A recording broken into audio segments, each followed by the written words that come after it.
In a short stretch of time from the mid-90s to the early 2000s, a relatively small group of people started playing around with this thing called the World Wide Web. They had the audacity to think they just might change the world.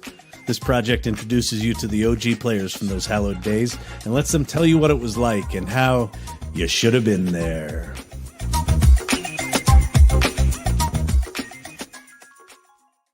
Episode 14. We're talking about Kate O'Neill. She's a tech humanist. She's a futurist. She's a rock star. We're really excited about it. Ritesh, happy Friday. Happy Friday. You may have noticed I chopped the hair off.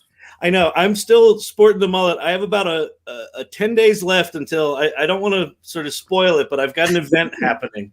And it is hair related. So I am sorry for everyone that's having to endure this. Yesterday, I was on a call and a guy goes, "Hey, you're going to get a hockey jersey with that haircut?" I'm like, yeah, that's fair. That's fair. My kids were like, "Hey, Dad, you're growing wings. Are you taking off soon?" I'm like, all right, Dad. I'm now to find a COVID-friendly barber and go get it chopped off. So there you go. Yeah, exactly.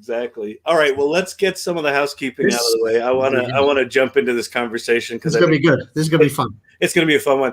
If you're watching, welcome. Go to youshoulda.com if you want to see back episodes and upcoming guests, things like that. If you're watching, feel free to share comments. You can heckle Kate if that's appropriate. You can ask her legitimate questions. You can ask her silly questions. Doesn't really matter. The last thing is, particularly on YouTube, if you're not on YouTube right now, go to youshoulda.com, click on the YouTube link and subscribe. We're 15 people away from being able to get our own vanity URL. That's the most important thing in life. I am really getting tired of I know. Do this. This is madness. So we're going to have to start calling folks, I think. I'll tell you what. You know what? I think what we do is this. I think we bring Kate on and hi, Kate. Hey. Oh, that's magical. Right? Like it's like a thing. But here's the thing. You've got some followers. If you could get 15 of your followers to click our subscribe link, we can have a vanity URL. That's all we're asking. That's all we need. We just want to be for me. Well, you'd get one as well. There you are. Yeah. And, look, we're trying to be influencers. We want to be influencers. And we can't be influencers without a vanity URL on YouTube. You influence me a lot, doesn't it? There you go. That helps. Kate, how are you? Great to see you. I'm good. How are you, Ritesh? It feels like I see you on Clubhouse these days, but I haven't seen you in person in forever. It's forever. I just got the vaccine on Saturday, one of two. So did you? Congratulations. Hopefully, when I get the next one, I'll come into Manhattan. I have not been in New York since February 2020. Oh wow! Wow, Isn't that crazy? That's crazy. Yeah.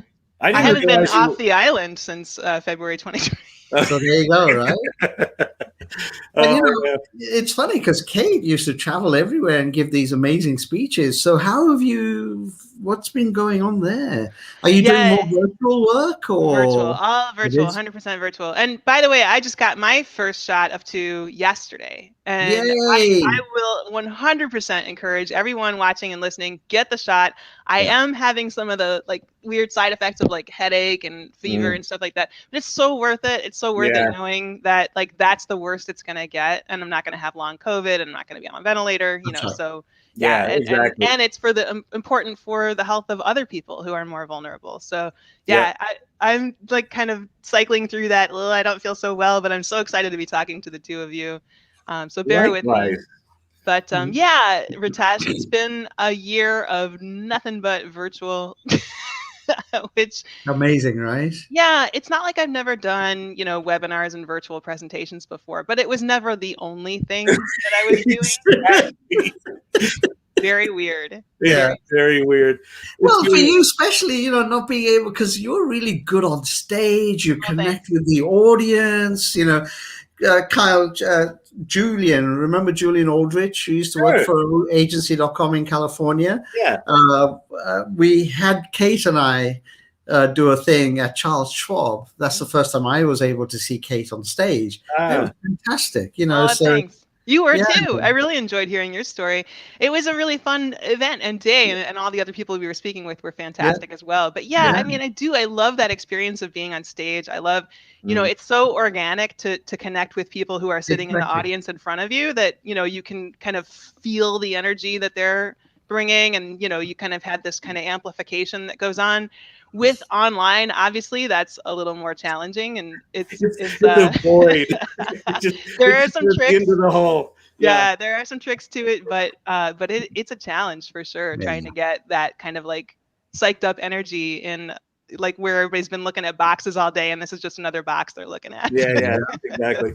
Well, let's jump in here. I'd love for you to introduce yourself a bit, but also just, as we say on the show, where we like to start is at the beginning. So not when you were born. Yeah. But, I think I was born at a very early age. What were those early days like when you discovered, the internet, when you discovered the web, when you realized, something's different here? What were you doing before? How did you get into it? So just, give us everything. Yeah. It's funny. I rather than I'm not going to go all the way back to, birth or whatever, but I do think there's a really interesting thing I was thinking about. Relative Did you experience the internet when you were born? Maybe that's where you start, right? Who knows? I was born into the internet. Yes. There you go. Right? That was how it happened. No, but as a child in first grade, I won a programming competition, a statewide youth programming competition in Illinois. I was in the suburbs of Chicago. And it was for a game I had programmed that was called Doggy. And, a little terrier sprite would go across the screen, and you use the little arrow keys to, move a little collar around and try to catch. I guess you were like the dog catcher or something in my meme of this thing. But so that was that. But what really strikes me about that when I think about that experience is that I also won that year first place in a statewide young author competition. And so it's very interesting to me in retrospect that I always had this side-by-side dual interest in programming and computers and technology and writing and communication and the way people connect with one another and storytelling. Yeah, and same. Okay. Yeah. So that doesn't surprise me that the two of you would also share that. And so that was kind of an interesting thing to kind of carry through my life, that I was always kind of fascinated with both what people I think of as like two very different kind of mentalities, but to me they were very much of a piece. What year was this? When did you win that? It was first grade for me, so I guess that I'm 47. Do the math. What would that be? So like somewhere in like 80. Yeah. Late 80s, something like that.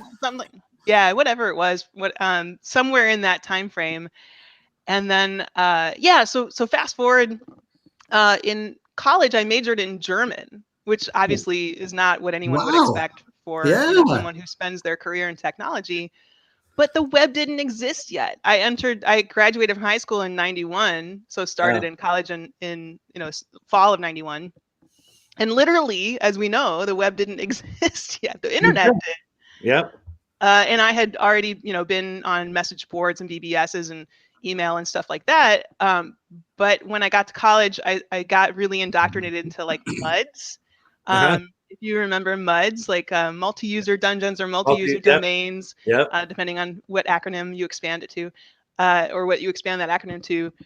The thing about that was I really only did it to keep up with friends at other schools. So the premise was very much what we think of social networking now to be, where it was like we're all connecting to a platform to kind of share statuses with each other. And the game was just kind of background activity that we were doing while we were catching up with one another. Right. And so when the web came about, when I first saw the web, I saw links. So wow. I'm sure a lot of you out there, if those of you who are watching this now and later, if you're intrigued by this show, you obviously probably were there in those days, and like links was just like, it looked exactly like Finger. It looked like Ping. It looked like every other text-based thing that you saw, and it was like, okay, so what? But the first time I saw the graphical web, though. Yeah. Didn't links actually use like the square brackets for a hyperlink or something like that? Yeah, there was some kind of visual indication that you're moving from. Link. Yeah, you've got like text in line that's hyperlinked and everything. Yeah. So it was cooler. It's cooler than, I guess, finger. Yeah. So what was the first visual browser you saw, or you said that was a really impactful thing when you saw it visually? What was that? Yeah, and pretty sure it must have been Mosaic, and it was one of the early versions of it or something. And I just remember the whole idea was, of course, if we saw it now, we would laugh our butts off because I'm sure it had this like stupid gray background and beveled edges on all the images and like an animated working construction person or whatever. All that stuff. Probably had a scroll, like link tags. Oh, remember the link tags? Yeah, link tags. I think those tags came later, like all of that scroll and the blink and all that stuff. Yes. But the very earliest one where you're just looking at like that gray background, there's text, it's formatted, and there's an image that's in line with everything that you're looking at. I just remember like getting literally like the tingles on the back of my neck and feeling like this is so important. This is going to change everything. It did. Yeah, it did. What was it that made you feel like it was going to change everything? Like what was the epiphany? I think it was that, for me, having spent the last X number of years, however many years, going back into high school and so on, knowing how you could find people, connect with people and interact with people online, knowing how much information was already on the internet, not on the web, but on the internet, connected through like academic servers and, available to kind of research and look up. And that this interface really made that so much more accessible. And that what it said to me was everything, all the knowledge that's already there, all the repositories of information that are already there, just got easier to use. There you just go. got more compelling.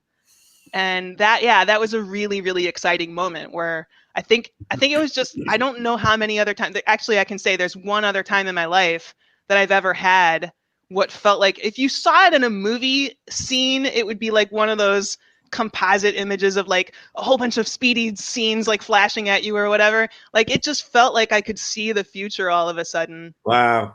And that the only other time I've had that feeling was the first time I saw augmented reality, like I don't know, whatever it was, a decade or more ago. Yeah.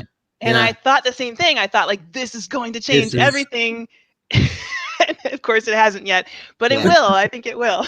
Yeah, I think it's, we were talking earlier about our glasses. Like, I think at the point at which, glasses just look like this and, the augmented reality stuff is sort of in line with your life, then it may get there, but, Yeah. Well, I think Google tried that, right, with glass. I think they were way ahead of their time because I've seen a version of it now, very successful in hospitals, where the doctors are now wearing Google Glass. It's a company called Augmedix out in Palo Alto, and they've taken the glass and they've connected it to the electronic health record system in the hospital.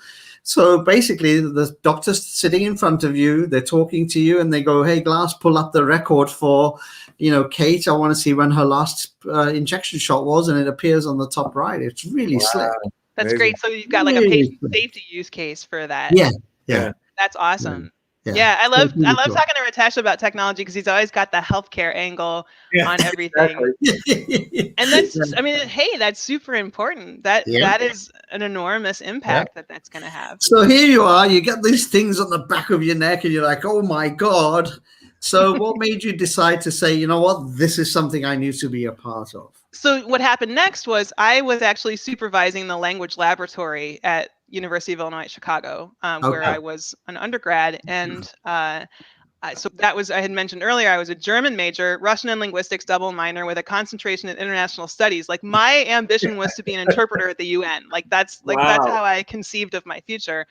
But I'm supervising the language laboratory. It feels kind of like I'm on track. I'm doing all this language related stuff. And then I see the web, the graphical web, visual web, and I go like, I wonder if I can build a website like that, like what I just saw for the language laboratory. So I learned that I could. I learned that there was a department allotment and a drive I had access to. And so I got access to that. And so in VI Editor, yes, I built the first website for the language lab. And it turned out to have been, if not the first, then one of the first departmental websites at the school. And it was during the time, this is like 94. So it's during a time when every website that was coming online every day was getting like manually curated into a list of like what's new on the web that day. This is always such a mind-blowing thing for young people now. I know, right? How could that be?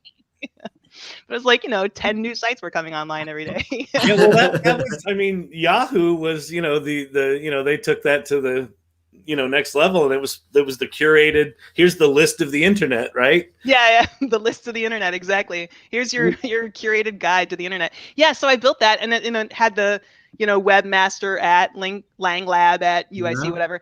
And someone from Toshiba in California had emailed me, like complimenting me on the site. We had an interaction about something else, something unrelated. And so we were just going back and forth in email. And eventually one thing led to another, and they recruited me to come out to Toshiba in San Jose, California.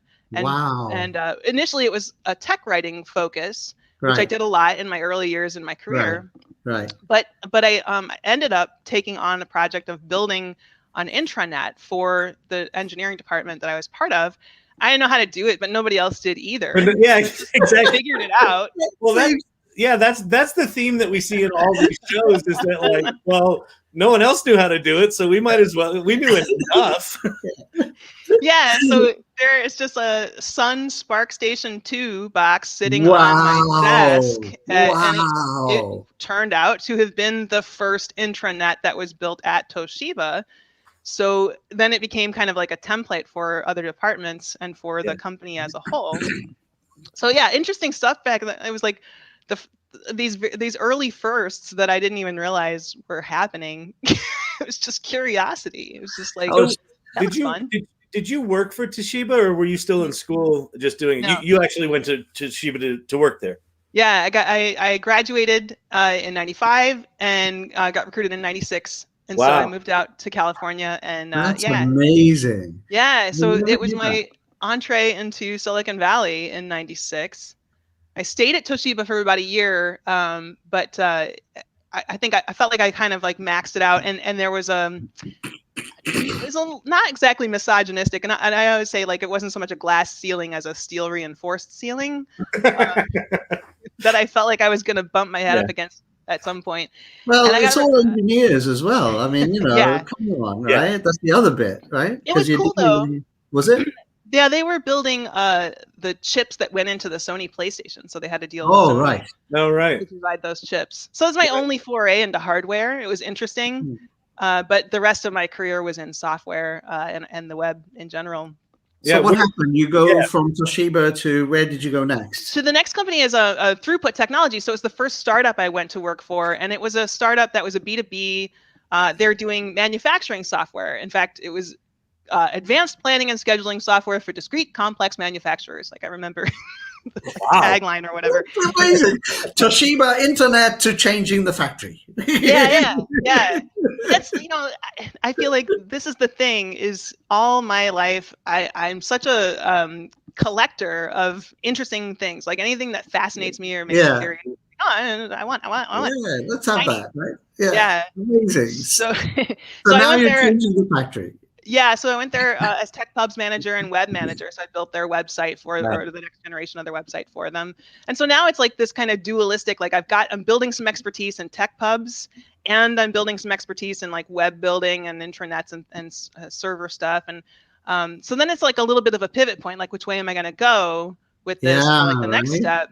Yeah. I did a few more Tech Pubs roles, but the real next interesting pivot is Netflix. And so when this is 98, I got a DVD player, and it came with a little insert about a DVD rental service. Yeah. And I looked them up, and I became a customer when they were still doing a la carte DVD rental. So you're still paying like $6 and they're shipping you a DVD and you send it back by a due date. Yep. And then they launched the subscription program where you're paying a monthly fee, and they're sending you X number of DVDs within that program. And I went like, these people are geniuses. Like they've got it nailed. So I sent my resume and I was just like, I don't know what you need. I can do a lot. I'm curious. I'll figure it out. I can websites. I can write I things. can edit in VI. Yeah, exactly.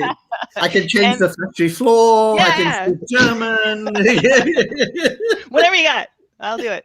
And they did. So they created a role. I was the first content manager. Wow. Yeah. So it was cool. It was a role that sat between the database team, kind of designing the entity relationships of how were genres like a one-to-one relationship or were they one-to-many, that sort of thing. And then on the other side was like editorial. So it was a really perfect kind of throwback to this whole, winning a programming and winning an author thing.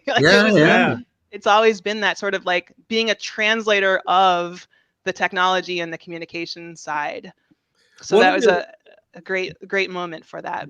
One of the epiphanies for me about Netflix was that they didn't send the box with the cover art on it. Like you saw that on the computer and then you just got the red, Netflix package, right? Like that was amazing to me that they had kind of split those two things, because Blockbuster was all about the packaging.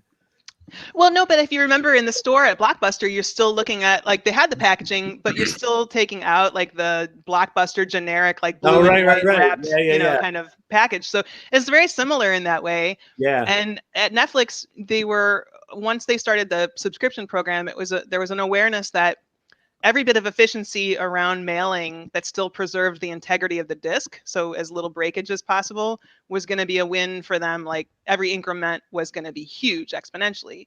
And so there were incentives. Like if people could design a better envelope, they would get a reward. Really?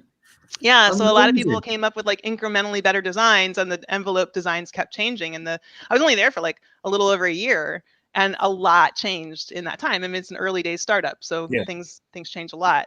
Yeah. How were you incorporating your, you were talking before about the left brain, right brain thing, or the humanities and tech thing. How was that manifesting itself in these three different roles as you sort of were figuring yourself out? Yeah, and I think for me, what was happening was I was still driven very much by curiosity about everything. Like. This is a new technology. I'm fascinated. That's period. Like that. I'm just going to investigate. But I think I only sort of later in retrospect developed the recognition that what was also happening was that I was endlessly curious about how people experienced the thing that they were encountering. And of course, that's a theme that goes on to last with me throughout the rest of my career. But I'd say like at Netflix, I ended up there were a couple of projects that I got to work on that were really, really interesting. One was I helped lead a redesign of what was on the homepage, and we introduced new like modules that were little modules about, like, let's say you had a thing about buddy cop movies, and so you might want to display 3 buddy cop movies, but you might want to program that list with like 10 or 12, and then use algorithmic factors like availability in the warehouse and any revenue sharing deals, and also your ratings history, your viewing history, and so on to like give you the best recommendations within that set of 3. So it was really, I think, amazing. Just about the first example of that sort of personalization on the web, and it was very early days for that. And now, of course, that's incredibly standard. And it seems bizarre, I think, to people to imagine that there was a time when these things weren't personalized. Exactly. Amazing. I remember when, who was it? Blue Martini came to see us. Oh, yeah. This claim, remember that? Chris Stetson was all over them because they could personalize content. Yeah. And we were just like, there's no way you can do that. That's impossible. There's no way you could do. What are you, nuts? You can't do this, Well, there's so much talk these days about, the algorithm, and it's become like this Borg kind of thing. But the algorithm, like you just said it, like, do we have it in the warehouse? Do we have a rev deal? Is this person likely to like it? Like, at their base, the algorithm are conceptually very simple. They've gotten super sophisticated the more data points you add, but like that's amazing that you were there for that early thing. Yeah, it was amazing. And so it also informed a lot of my, sort of nascent philosophy as I began, kind of having my own viewpoint as a thinker in the space or whatever. And one of the things was to see those that early incarnation of algorithmic content, algorithmic personalization, it really encoded this idea for me that relevance was what we were going for. Like you're saying, I mean, of course you can talk about algorithms gone too far, and I talk about that a lot now. But I think the idea back then was, as opposed to hard coding a list of recommendations for buddy cop movies or whatever, these 3 are going to be the best for you personally, Ritesh or Kyle, and you're going to love the site this much more. It's going to be this much more valuable to you and more meaningful to you because we're going to provide you with this relevant experience. And so that really, I think, tripped some wires for me, where I was like, okay, relevance is important. And what is relevance but a kind of meaning? And comes right back to my fascination with language and with communication. And so there's been this persistent theme throughout my career about meaning and the importance of meaningful experiences in technology. It reminds me, we had Craig Kanarick and Jeff Dachis on, who founded Razorfish. And one of the things Craig said was there were a group of us that wanted the web to be a beautiful place, right? And it, like, when you talked about the algorithm thing and the relevance, like, when the web was more simple, I don't know, the what we were trying to accomplish was really simple, and it was about connecting humans. It was very optimistic, and maybe in retrospect a little naive, but it reminds me of Well, Kyle, I mean, you came up with the usability index, if you remember correctly. That's right. Remember the usability index? Yeah, with Don Norman and Jacob Nielsen, and the immersibility index, where the immersibility index, that was it. How immersive is this thing, right? How can I get you in, right? Remember that? A combination of content and functionality and sort of messaging and connectivity, and consciously balancing a website to be more human, basically, to be more connected.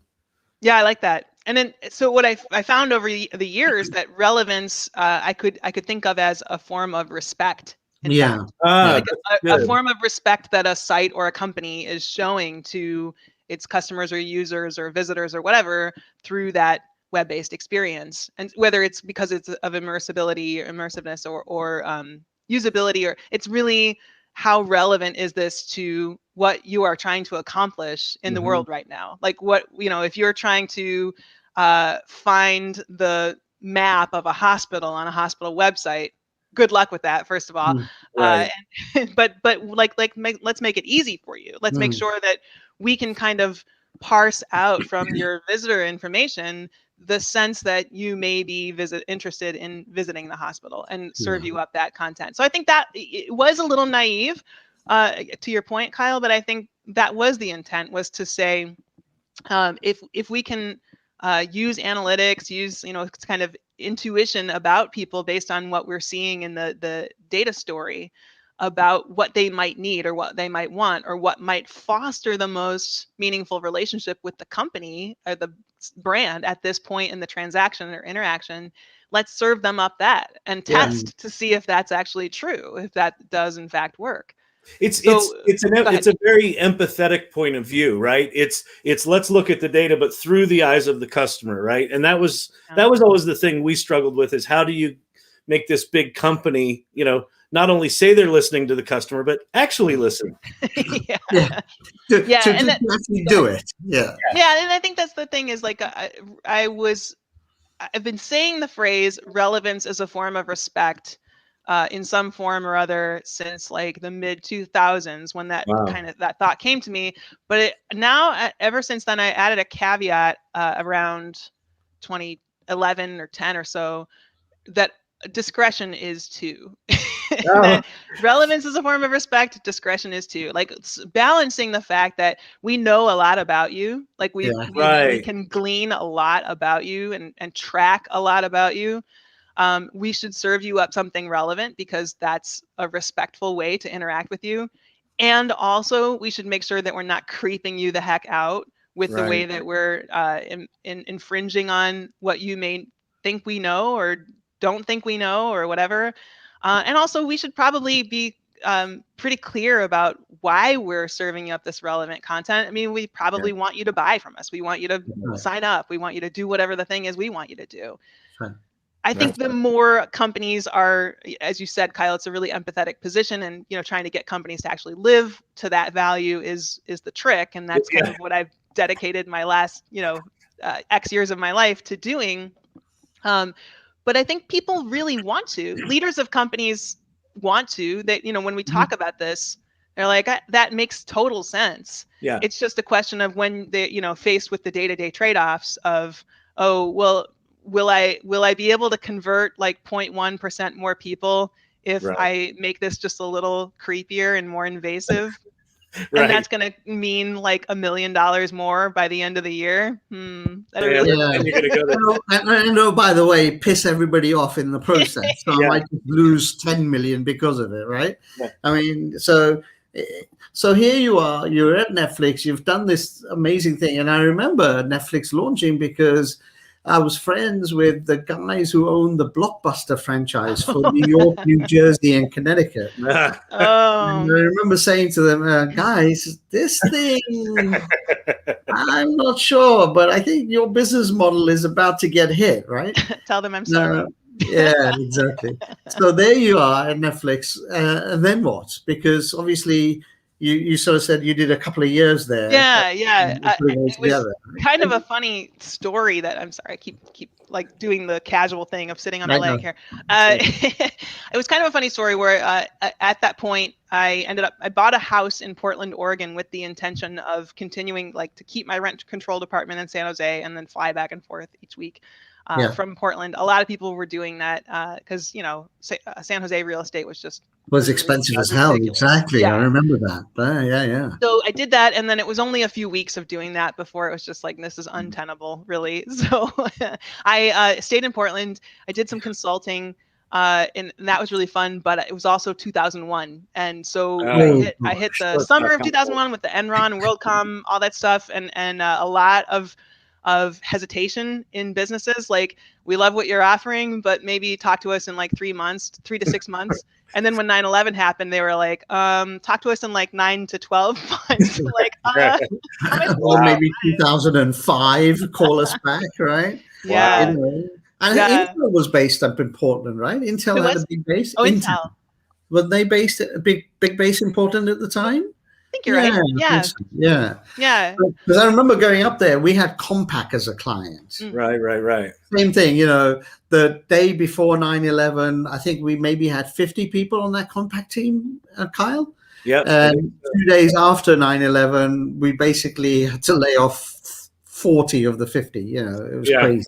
Yeah, exactly. What were there any in that time, like even in the post time or sort of pre-.com bubble burst, were there any things that you worked on that you felt like I know Netflix was one of those where you're like, oh my God, this is changing things. What were there any projects that you felt were particularly innovative or interesting? Like what was happening that really got your juices going at that time? Yeah, so I'd say in the years between Throughput and Netflix, I worked at several startups in between. And the common theme to them was often that it was large data sets, and they were trying to impose some kind of order through a system that used a lot of tagging or metadata or some sort of surfacing of relationships between content modules or whatever. So one of them, for example, was there was one that was a education technology thing. So it was like online courses. That one was a little less interesting. The one that I was going to mention that is really interesting was a company called Cinebase. So it was like Cinema Database. And they were taking video assets and creating a multimedia management system around it. So you could go through and really quickly tag video assets. So it was a real boon for like broadcast news stations. We had E as a client, we had Disney as a client, and then a lot of local affiliates. So I was going a lot to like local affiliates and watching them put together, news packages and stuff like that to try to understand how they were in the analog systems they were using, how they were doing that so that I could feed some requirements. And by then I was doing a lot more like business analysis and product management. Right. So that started to become the bleed between, programming sort of technology stuff and like writing, human insight stuff is like, oh, you could do business analysis or product management.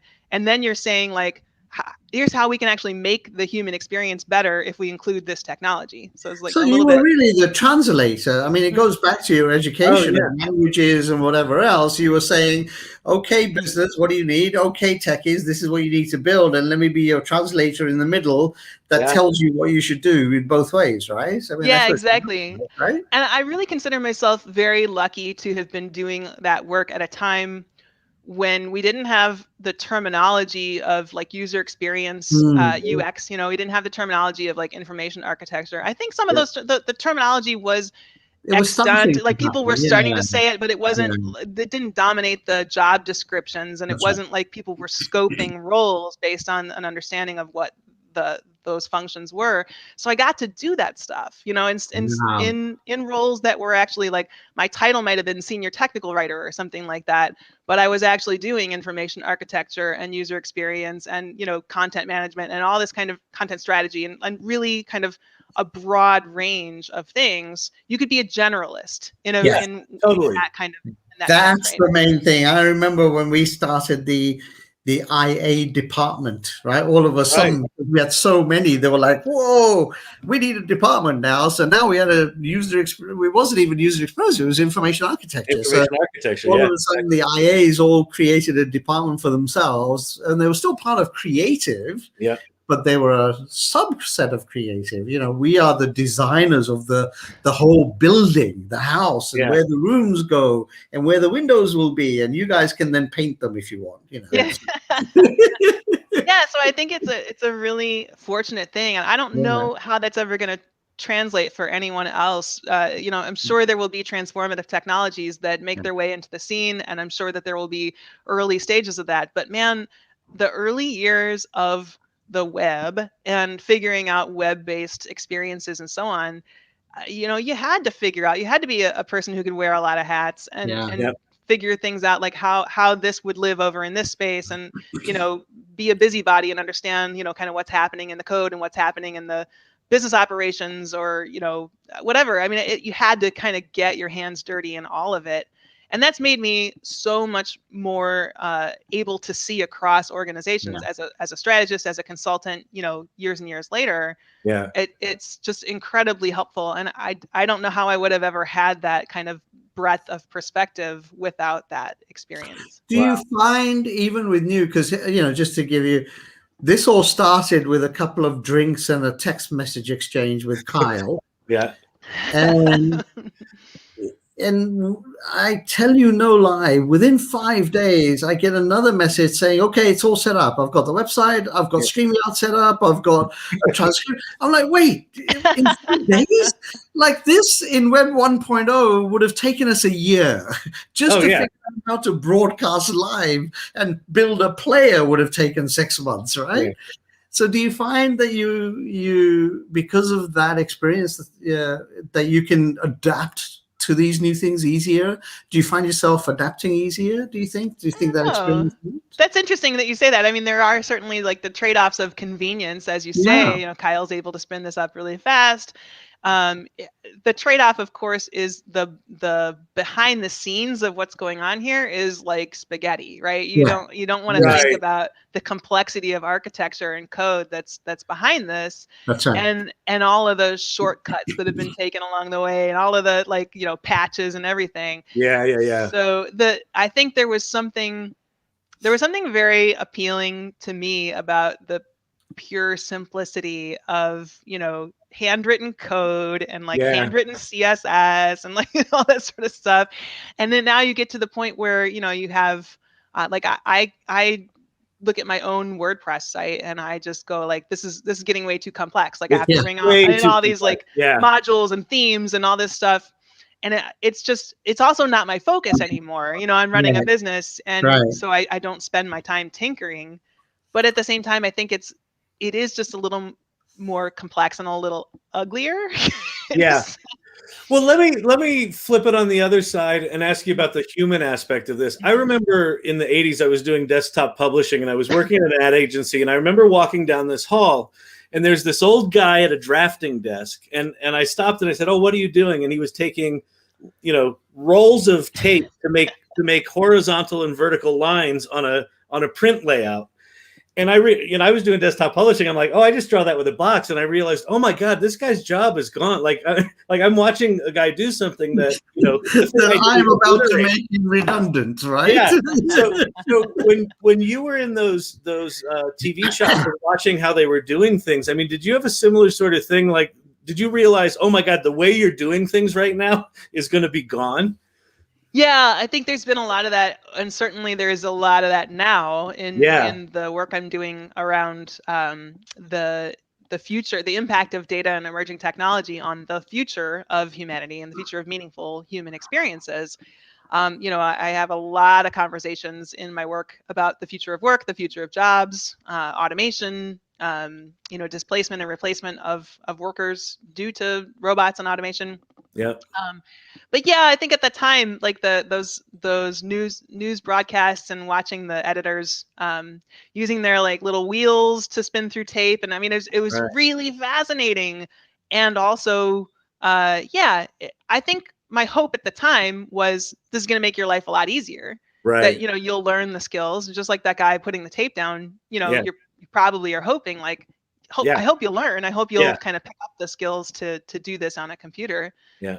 There's just no way there's going to be tolerance for or patience for the slowness of the process in the future, right? Like we're going to get speedier at this, and no one's going to want it to take as long as it takes. Well, that's huge. Let's so you're like the last section of the show is, what did you learn back then that you've carried forward? You're a futurist, so you've been thinking about this stuff for a while. So I'm super fascinated. I mean, sort of, I guess, catch us up from those early 2000 years to where you are now. And what did you bring forward from those early days? Like, what have you retained? What did you learn? All that sort of stuff.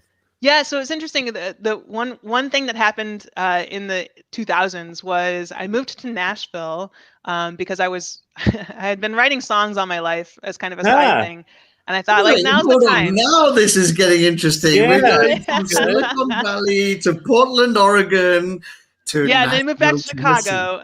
You went to Chicago first. Okay. Where I'm from originally. Yeah, kind of back to Chicago, kind of regrouped, and then just decided where to move next. And Nashville was the place because of the songs. And I thought, it's the time to the chips are down. You might as well take a chance. And it happened to be, I was planning my focus to be entirely on songwriting, but it happened to be the case that within a week or two of moving to Nashville, I got recruited to go to HCA, Hospital Corporation of America, and build their next generation intranet. So it was like my 96 all over again. Wow. Only to the point we were just talking about, everything's so much more technologically sophisticated by now. Yeah. This is like 2003, so 96 so to now 03. There's a CMS and there's a CMS, a search management system. There's a ton of middleware and all kinds of stuff, and now business you're doing analysis templates as well, right? Page templates and wow. And this is an enterprise intranet, so it was a lot of what I ended up doing, which was a real help to me because it really kind of matured me as a consultant, was that I had to get a lot of buy-in, executive buy-in to content governance and expiration policies and things like that. So ended up having to work with executives from across the company, had to travel to different hospital locations and regional offices and so on, and really do a lot of diplomacy and getting a lot of buy-in. So that was a really, really good training, like boots on the ground training opportunity as a consultant. I wasn't a consultant, I was an employee, but it sort of got me a deep understanding of what it means to help a company transform, a company of that size transform. Wow. And they were pretty big then. I mean, they're behemoth now, but even then, they were very large number of hospitals in their system. Couple hundred hospitals, couple 100,000 employees worldwide, and even just in Nashville, the corporate headquarters had 1,500 people in IT&S in the IT department. So enormous organization. Yeah. So the artist in me, I've got my guitar right here. I assume yours is probably close. Any song activity while you were changing the corporate infrastructure of a major corporations? So I continued to write, and I should say that it was with my late husband. My husband died in 2012. I'm remarried, but this was my first husband, and so he and I were writers together. Wow. And he had been in California. He had been in a reggae band, and so one of the things that was really cool about what we were doing stylistically, it was kind of the moment in Nashville. There was this kind of reggae calypso sound that was making its way into country, like Kenny Chesney was doing it. I remember that. So we were writing that, and so we got a song called "Mango Sun," which is ironic because I just became allergic to mangoes in the last few years. I saw this post, by the way. I think I was commenting back and forth with you on this post. How wrong is that? How wrong is that? It's one of my favorite foods. Anyway, so Mango Sun got put on hold. It didn't get cut, but it was put on hold for what we were told was a major motion picture, and we were like, oh, that's really interesting. That's very cool. And it turned out that it was for, I don't know if you remember the movie 50 First Dates. It had Drew Barrymore. Yep. Adam Sandler. Yeah, Adam Sandler. And they ended up going a different route where they used original or covers, like pop artists covering pop songs in a reggae sort of style. But they wanted to bring that sort of slightly reggae influence. So that was that was the closest we got to a really big breakthrough. That was fun. But the overall experience was very educational. I got to work around music technology a lot. So kind of back to the whole technology, media asset management stuff. There was a company I worked at called Landmark that was a wholly owned subsidiary of BMI. And they were doing, this is really cool. I have to explain, you're going to love this. So they set up tuners at each of the listening stations at every major metro. And they had tuners for every radio station so that they could stream to a server what was playing on every radio station. And then they had licensed the algorithm that powers Shazam. And that was on the back end. It was running recognition against that algorithm so that they could recognize every single song that's playing on the radio. So what had been happening in years prior was that you would get a sampling report from radio stations, but it would overrepresent popular songs and underrepresent less popular songs. So smaller, artists who had written or performed songs that were getting less played ended up with nothing because they weren't remembered on the sampling report. And this got a chance to sort of spread the pie more equally. That's not a good metaphor. Spread the pie. That's not what we want to do with it. No. If it's underpaid.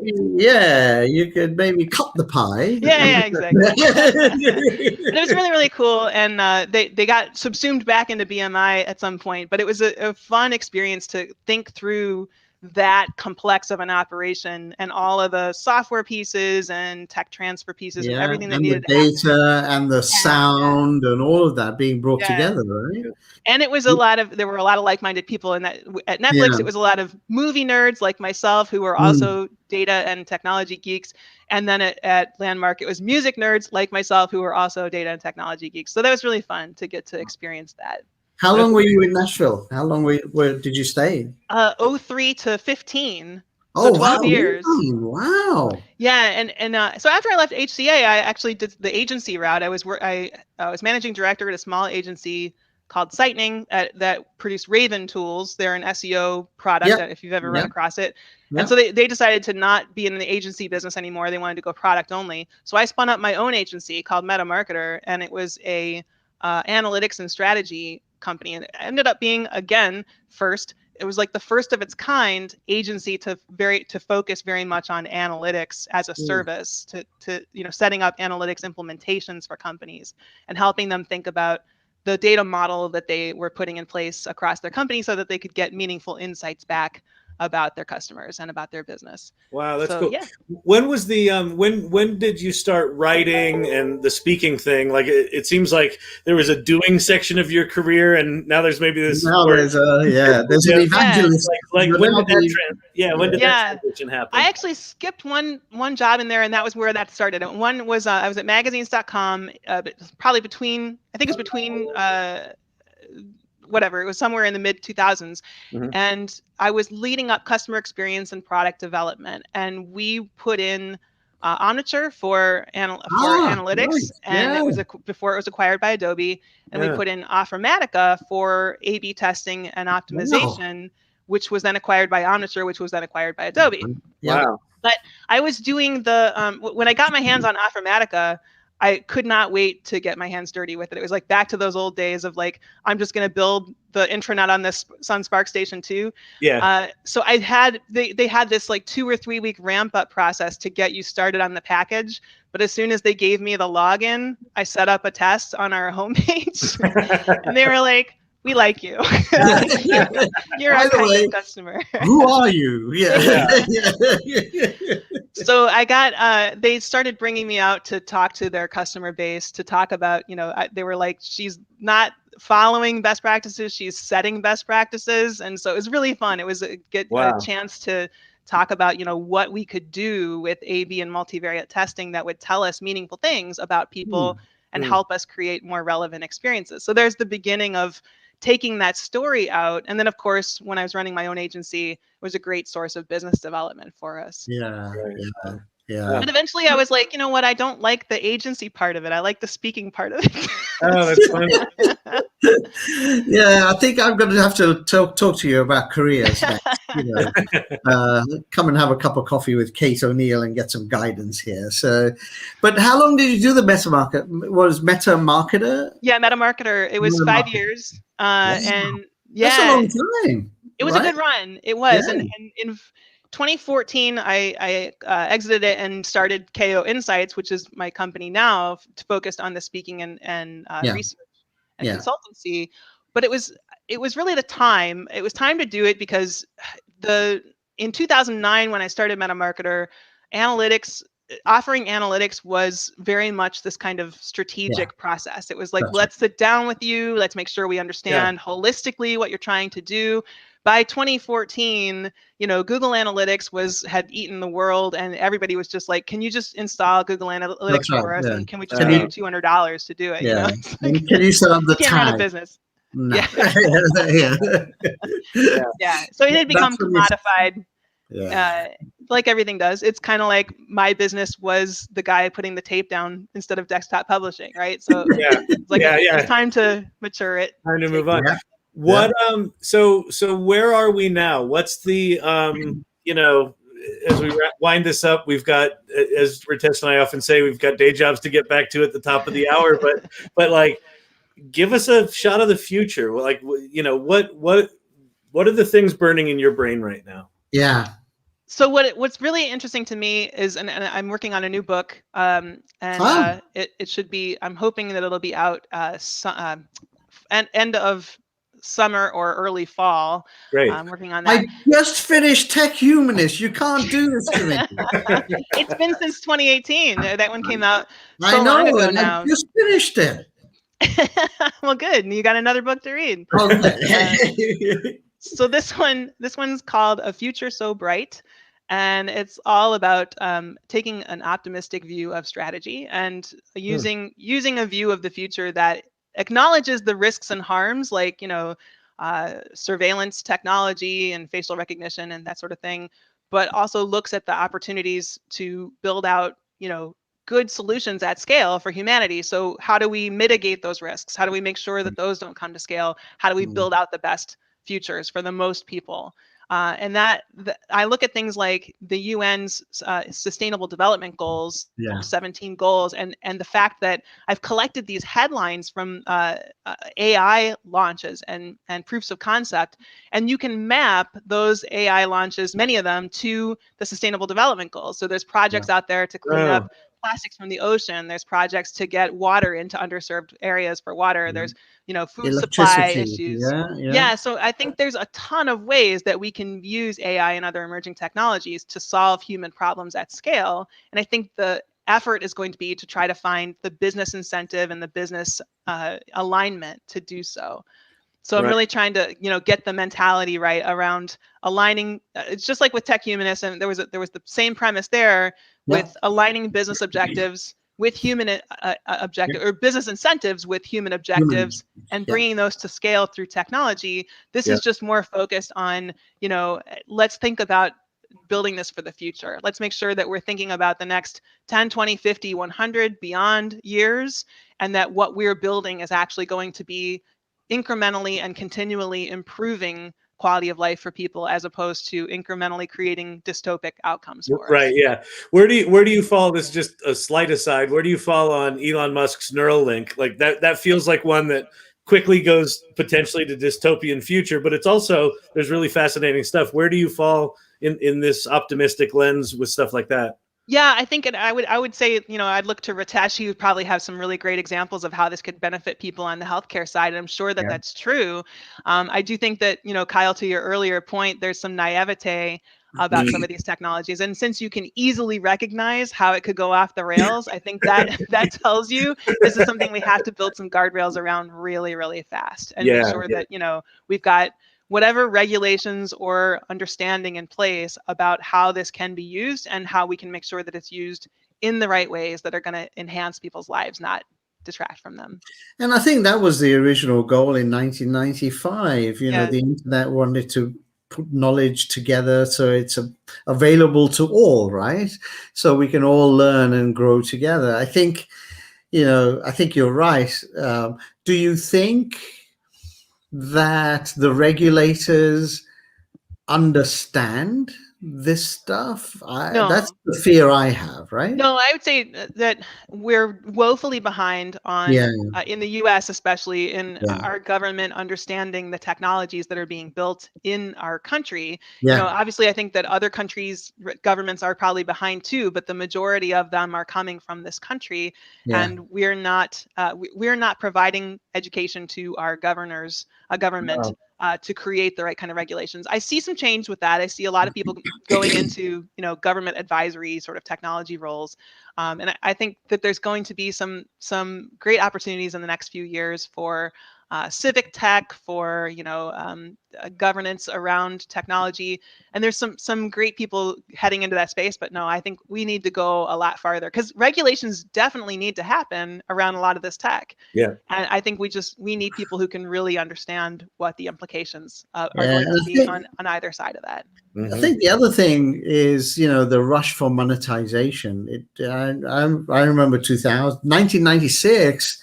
Doing Sandy Hill Road, raise money, Il Fornaio presentation, all that sort of thing.